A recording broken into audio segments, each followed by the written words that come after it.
Mathieu, Nouma, je peux te demander un truc? demande un truc. Je suis sur la Première Guerre mondiale, hein. Je vois rien sur la Guadeloupe. On a participé à la guerre, nous? Non mais bien sûr, plein de Guadeloupéens se sont battus. Et comme pour l'ensemble de cette guerre, tu vas voir que ça s'est pas super bien passé pour eux.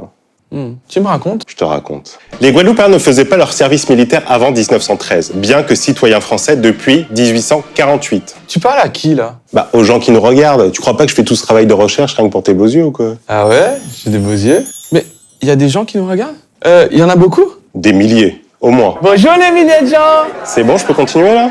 Les représentants des colonies, notamment ceux des Antilles, de la Guyane et de la Réunion, n'avaient depuis le début de la Troisième République jamais cessé, soit dans les assemblées locales, soit au Parlement, de réclamer pour nos frères d'outre-mer l'honneur de payer à l'égal de tous les autres Français l'impôt du sang. Pourquoi tu te mets comme ça? Bah tu vois, pour donner un effet dramatique, quand je fais des citations, ça pète, non? C'est pour les gens? Oui, pour les gens. Bonjour les gens! Pour de nombreux hommes politiques et députés comme Gratien Candace, ceci était clairement une discrimination envers les Guadeloupéens. Et il l'a fait savoir à la Chambre des députés le 26 juin 1912. Je cite. « Vous avez fait de nous des citoyens, des hommes libres. Nous voulons être traités comme de vrais Français. Nous le serons véritablement que lorsque vous nous aurez associés, avec tous les autres fils de la patrie, à l'œuvre sacrée de la défense nationale. » En effet, le service militaire, bien qu'obligatoire pour tous les citoyens français, les Noirs de la Réunion, Guyane, Guadeloupe et de la Martinique en sont exemptés. Exemptés comme... Exemptés ici comme... ils ont pas droit, quoi. C'est la preuve de la discrimination et racisme envers les créoles, peu considérés par la métropole, comme des citoyens à part entière. Mais cela s'explique également pour des raisons économiques. Coût des transports, des futurs soldats jusqu'à la métropole, et la baisse de la main-d'œuvre dans les colonies. Alors face aux demandes répétées des politiques, et surtout à l'approche de la Première Guerre mondiale, tout bascule. Genre, les gars ont attendu l'arrivée de la guerre pour nous intégrer comme par hasard. Le 6 juin 1913, le ministre de la Guerre, Eugène Etienne, décide d'intégrer le contingent créole dans l'armée française. Un an avant la guerre, le processus commence, dans la continuité de l'œuvre de Victor Schœlcher. Allez, Léla dit Schœlcher. Les citoyens guadeloupéens apparaissent égaux devant les droits et devoirs de la République française. Et là, il n'y a pas de citation, là. Bah non, je me suis pas mis à genoux, tu vois bien. Ah, ok. Alors bien sûr, devant cette belle idée, on va voir que cela va s'avérer bien plus compliqué que sur le papier. Du coup, comment se passe cette intégration dans l'armée, me diras-tu? Ben oui, du coup, comment se passe cette intégration dans l'armée, me diras-tu? Eh bien, je vais te le dire, Nouma. La classe de 1912 est la première à être appelée, c'est-à-dire les jeunes gens ayant atteint l'âge de 20 ans et inscrits sur les tableaux de recrutement. Et seuls les Français doivent être incorporés, d'où l'exception des hindous, qui ne sont pas citoyens français et donc n'iront pas se battre à la guerre. Non? Non. Alors la sélection est extrêmement dure. Les gamins de 20 ans sont évalués sur leur capacité physique et leur aptitude au combat. Et un grand nombre des appelés sont alors réformés, c'est-à-dire inaptes au service militaire. Mais nous ne sommes pas encore en guerre. Et tu verras que par la suite, ceux qui ne sont pas encore aptes à se battre lors de ce recrutement le seront par la suite devant la nécessité d'aller mourir à la guerre. Je vais voir, moi, et les gens, du coup. Oui, Nouma, toi et les gens. Bonjour les gens! Salut!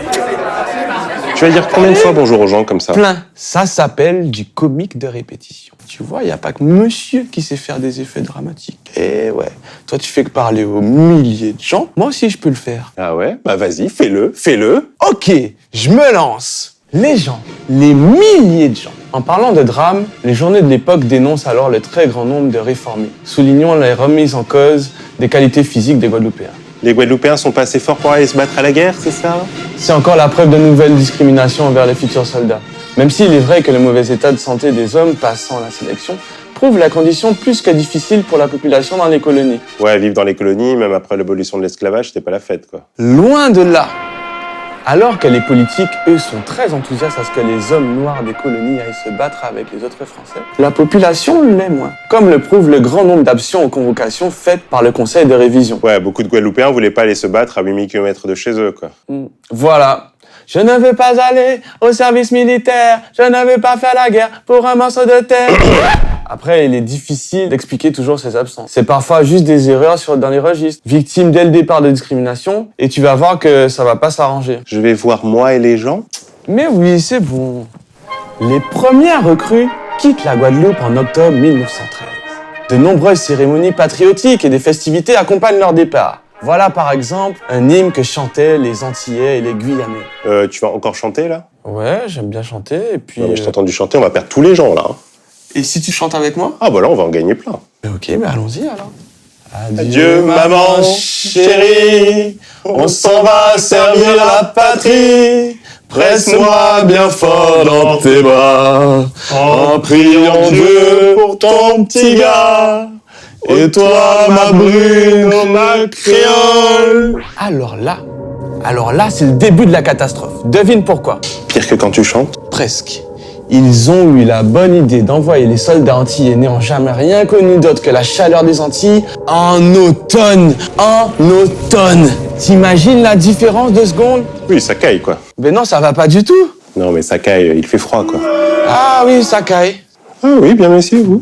Bref, des conditions que dénonce Candace. Le même Candace qui avait milité pour que les Guadeloupéens aillent faire leur service militaire? Exactement, Mathieu, je vois que tu suis. La presse aussi s'intéresse à l'affaire et dénonce l'importance des décès et la polémique enfle. Du coup, le ministre de la Guerre, Eugène Etienne, s'engage à incorporer la classe 1913, c'est-à-dire la classe suivante qu'au printemps 1914, et pas en automne comme la première fois. Mais quel génie. Les premiers mois de combat sont extrêmement meurtriers. Il faut plus de soldats. On recrute alors plus d'hommes, ceux qui avant la guerre avaient été ajournés ou réformés. Oui, avant la guerre, t'étais pas capable d'aller te battre, mais pendant la guerre, t'étais assez fort pour aller mourir sur le champ de guerre, c'est ça? C'est exactement ce que j'ai dit plus haut, mais laisse tomber. Mais dis-moi, il y a des Guadeloupéens morts en combattant, quand même. Bien sûr, citoyens français, les soldats antillais se battent ensemble dans tous les corps d'armée. Les Guadeloupéens sont présents sur tous les fronts, même si la majorité des tués et des disparus lors des combats l'a été sur le front occidental. Ce front s'étend de la mer du Nord à la frontière suisse. Ouais, donc un climat difficile, quoi. Ce qui explique que 70% des Guadeloupéens tués à l'ennemi ou disparus le sont sur ce front. Je sais pas comment ils ont pu tenir comme ça, loin de leur famille, aller combattre dans un pays qu'ils connaissaient même pas. Ouais, c'était l'enfer dans les tranchées. Le froid, la boue, la peur, avec comme seul réconfort une lettre ou un colis, quelques nouvelles du pays, quoi. Mathieu, Oui. tu pleures? Non, mais c'est émouvant quand même. Hein. Oui. Pareil pour les permissions. Très peu de soldats étaient autorisés à rentrer en Guadeloupe. Forcément, c'était loin et cher. Du coup, ils étaient une nouvelle fois pénalisés. Non, mais je vais vraiment pleurer, là. Bon, ok, je te laisse ta place. Vas-y, tiens. C'est vrai? Même si un peu plus de la moitié des soldats guadeloupéens morts pour la France sont décédés au combat, ceux morts de maladies sont bien plus nombreux que les continentaux. Si je comprends bien, les Guadeloupéens sont allés se battre avec tous les autres Français et dans tous les corps d'armée. C'est fort, ça, quand même. C'est ça. Et ça s'est bien passé entre les soldats antillais et les autres? Non, c'était pas la folie, non. Quelques exemples comme ça pour te donner une petite idée des discriminations. Regarde cet article de l'Humanité, par exemple. Nés sous un climat très chaud et habitués à la vie libre et molle de ces contrées. Et ils faisaient quoi, ces Guadeloupéens, avant de partir? Oh, des trucs cool, hein. La majorité des soldats étaient coupeurs de canne, quoi. Ouais, c'était des feignants, quoi. Ils étaient un poil en méraillot. Lors du naufrage du paquebot, le Champagne, le 25 mai 1915, en rade de Saint-Nazaire, dans lequel le soldat Cambronne meurt. Les journaux nationaux ou régionaux relatant l'accident mentionnent les soldats nègres comme passagers et passent sous silence la mort de l'un d'entre eux. Ouais, sympa, les journaux de l'époque. Mais entre soldats combattant ensemble, c'est mieux, non? Beaucoup d'autres discriminations, malheureusement. 2 citations pour donner un exemple. Écoutons Achille René Boisneuf. J'ai dit, messieurs, que nos compatriotes se plaignaient d'être traités en intrus dans l'armée française. Bon, là, je passe, on passe à un autre. Coup de pied, insulte, mise à l'écart des soldats métropolitains, refus de promotion, difficulté pour obtenir la croix de guerre ou la médaille militaire. Le champ des brimades est large. Assez peu d'officiers et de sous-officiers chez les Guadeloupéens morts pour la France. Environ 3%. 3%. 3%. Des gamins antillais allant se battre à 8000 km de chez eux, mourant de maladie ou au combat, victimes de discrimination, de racisme, avec peu de reconnaissance. Pour moi, c'était de véritables héros. On peut être fier. Oui, on peut être fier. Tout ça pour être français comme les autres. Et il a fallu attendre la fin de la Seconde Guerre mondiale pour être un département français comme les autres. Ouais, enfin, comme les autres. T'as entendu parler du chlordécone? Wow. Pas mélanger coco et zabuto, ok?